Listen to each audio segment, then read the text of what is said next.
मिलता है। आप सभी नर नारी अपना समय बचाकर यहाँ पर आए हो। उस समय में एक एक क्षण का लाभ उठा लो। मैं जहाँ पर बोलता रहूं वहाँ आपको रहना चाहिए। मैं आपके समुदाय के साथ ही रहता हूँ। अब क्या बोलूं, ऐसा नहीं हो कि आप चूक जाएं। इसीलिए आप हमेशा ध्यान बराबर रखो। नहीं सुनोगे, ध्यान नहीं रहेगा कि बाबा जी ने क्या कहा था, तो आपस में विरोध हो जाता है। आप महात्माओं के विचारों को, उनकी इच्छा को जानते नहीं हो। पता नहीं कि वह क्या कहा उन्होंने, और आप जिस उद्देश्य के लिए आए हो उसे पूरा करना चाहिए। आप विधि विधान से सत्संग सुनना और साधन भजन करना। इधर उधर आप करते रहोगे तो जिस लिए आए हो वह रह जाएगा।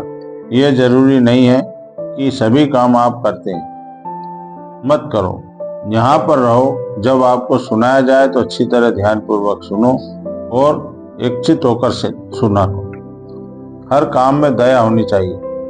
आप सत्संग की हर छोटी से छोटी और बड़ी से बड़ी चीजों को सुनोगे, मन बुद्धि से काम करोगे, हाव भाव से पवित्रता होती है, तो इसका असर अंदर में होता है। अंदर में जाओगे तो उधर शुद्धि ही शुद्धि है। लेकिन याद रखो, को करे अपराध को पावे फल भोग। अभी तक तो जो हमने कर्म किए हैं, तो याद रखो उन कर्मों में मुलायमता होनी चाहिए। अपने कर्मों में दया रहना चाहिए। इसका असर अपने पर भी होता है और दूसरों पर भी होता है। सत्संग कभी छोड़ना नहीं चाहिए। समय तो बहुत मिलता है। नित्य क्रिया करके यहाँ आकर बैठ जाया करो। ओढ़ करके बैठो तो मक्खी भी नहीं लगेगी। अंदर में मन बुद्धि चित्त लगाकर तड़प और विरह के साथ देखो तो अंदर में दिखाई देगा। कर्मों के जो पहाड़ तुम्हारे हैं वो हिलेंगे। प्रेम जिससे होता है, जब वो मिलता है तो तड़प और बढ़ जाती है।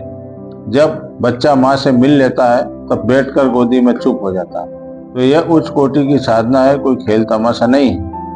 निरंजन भगवान का ध्यान करोगे तो वहाँ कई एक रंग हैं, किसी को मालूम तो है नहीं। 4 प्रकार की अंदर में ज्योति मिलेगी। झिलमिल ज्योति, शिखा ज्योति, अग्र ज्योति और जगमग ज्योति। किसी से पूछा जाए तो वो नहीं बता सकता, जो देखता है वही बता सकता है। संत मत में और ज्योतियां हैं पर उनसे कोई मतलब नहीं है। यहाँ साधना में परख ले। ये बड़ी लीला अद्भुत है। इसी तरह से उधर की गोपनीय बातें हैं। सत्संगियों को जब मालूम होगा तब पता चलेगा, जब सत्संग ध्यान से सुनते रहेंगे। हम चाहते हैं कि सब लोग साधन भजन जम कर करो, ताकि जब कोई चीज झलके तो आप हमको बता दें और आप परख लें। साधक परख भी लेते हैं। तो यहाँ जो कुछ भी दिखाई देता है प्रतिबिंब है। यह सूरज उस असली सूरज का प्रतिबिंब है। चंद्रमा, तारागण, जितने भी मंडल है जो यहाँ खुली आंखों से देखते हो, ये अंदर में जो दिखाई देता है उसका प्रतिबिंब है।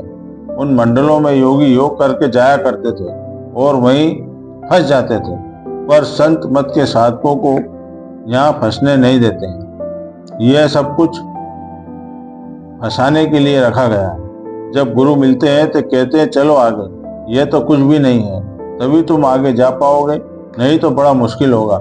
ऐसे ऐसे अनंतों मंडल हैं और यहाँ सूरज की तरह से, वहां पर यहाँ के सूरज की तरह से नीचे जमीन में घास लगी हुई है। आप कैसे समझोगे?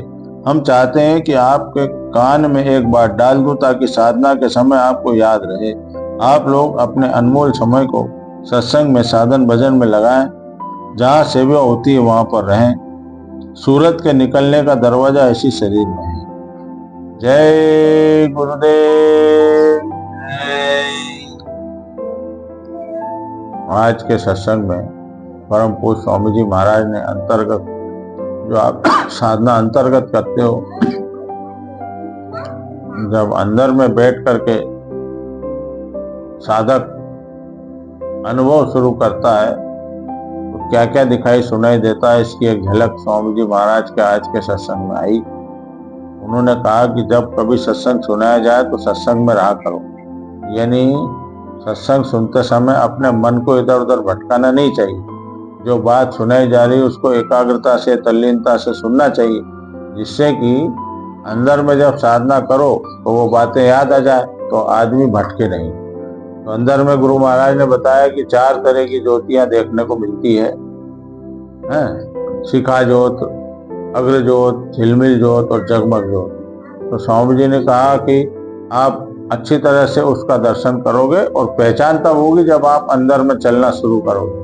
जब अंदर में चलोगे और साधना करोगे, ध्यान में जब आपकी दृष्टि टिकना शुरू होगी, तब अंदर में जो ज्योतियां हैं, जो कुदरती जल रही हैं, जिनके लिए ना तो किसी तेल की जरूरत है ना बत्ती की जरूरत है, वो तो अंदर में जो चिराग जल रहे हैं, जो कुदरती जल रहे हैं, प्रभु के दरबार के चिराग हैं, उनको देखने के लिए दिव्य दृष्टि खुलना चाहिए, तब जाकर के ज्योतियों के दर्शन होते हैं। और जब वहां आगे चलोगे तो गुरु महाराज ने बताया अभी कि सूरज जो हम देखते हैं बाहर चर्म आंखों से, ये उस असली सूरज का प्रतिबिंब है, जबकि वहां पर सूरज इतने हैं कि सूरज की जैसे घास यहाँ पर उगी हुई है, ऐसे वहां सूरज नीचे जमीन में लगे हुए, तो इतना प्रकाश है वहां पर। तो उसको देखने के लिए, दृष्टि को टिकाने के लिए आपको साधना करनी होगी। इतना भारी प्रकाश, एक टार्च अभी किसी के मुंह पे चमका हो तो उसकी आंख झपक जाती है। इसी प्रकार जब ज्योति दिखाई देती है, अंदर का प्रकाश और दिव्य रचना दिखाई देती है, तो दृष्टि जो अंदर की है उसको एकाग्र करने के लिए अभ्यास करने की जरूरत होती है। जब अभ्यास प्रगाढ़ हो जाता है, तभी जाकर के वो दृष्टि आपके सामने ठहरती है और ये रचनाएं आपको अंदर में दिखाई देती है। तो बाहर की रचना से जो आप देखते हो वो बाहर की आंखों से, और अंदर की रचना देखते हो अंदर की आंख से। इसी प्रकार भगवान की जो आवाज है, प्रभु की जो वाणी है, उसको सुनने के लिए दिव्य कान है।